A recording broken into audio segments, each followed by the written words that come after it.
state political elements wouldn't be doing, wouldn't be approving of. But I do want...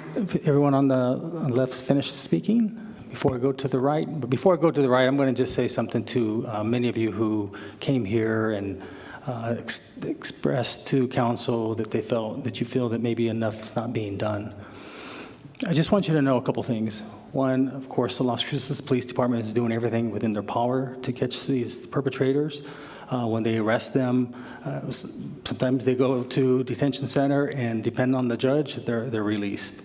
And if it's under a certain amount, usually $1,000, that doesn't rise to a felony, it's up to our local judges if what they're going to do with them, and usually they're released. So I have a business about 50 yards away from Carlos, and I just want to let you know I'm not immune either. I wrote down some of the things that have happened. So on 2 different occasions, maybe not as bad as Carlos, but yeah, someone does their business on the side of my wall. I've had my front, well, it's technically the back door, which is the more expensive door, broken, and that glass is not cheap. I've had 3 windows broken. One, in fact, one of my workers were in my office the other day, and he says, did someone shoot here? I go, yeah, it's been shot at. I'm waiting for them to really do some more damage before I replace it, because it seems like every time I replace it, and I tint it, it gets shot at again. So I just leave it at that. Fortunately, my wife had me move where my desk is, so I'm not in a line of fire, so to speak. It's been graffitied.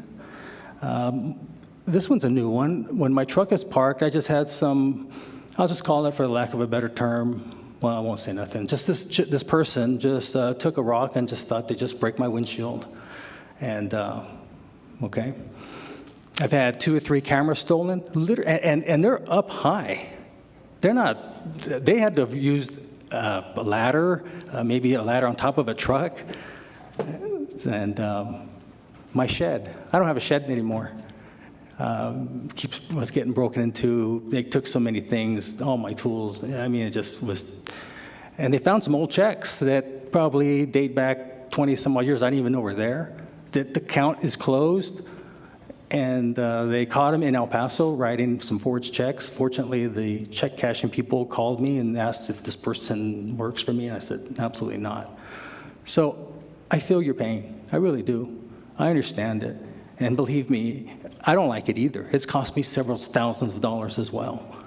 And I do not use the city funds. Okay, I just want you to know that. We're doing everything we can to figure this out.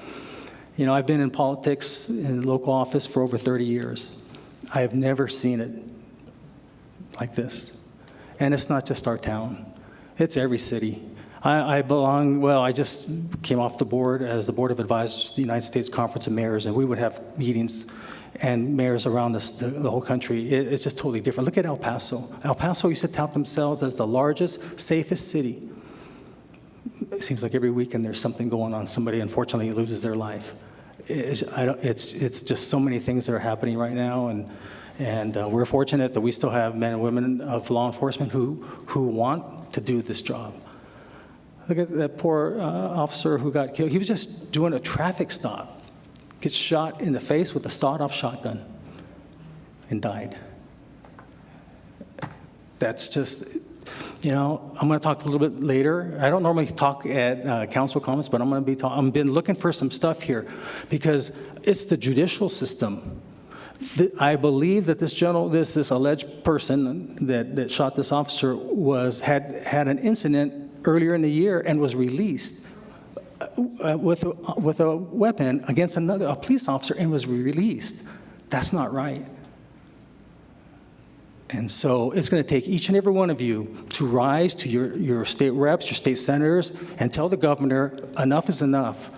You've got to do what you need to do to give the men and women of law enforcement, the district attorney, whatever it is, tell these judges that they have to, if they're going to do the crime, they have to do the time. Okay, so anyways, next, we're going to go to my right, and looks like first row.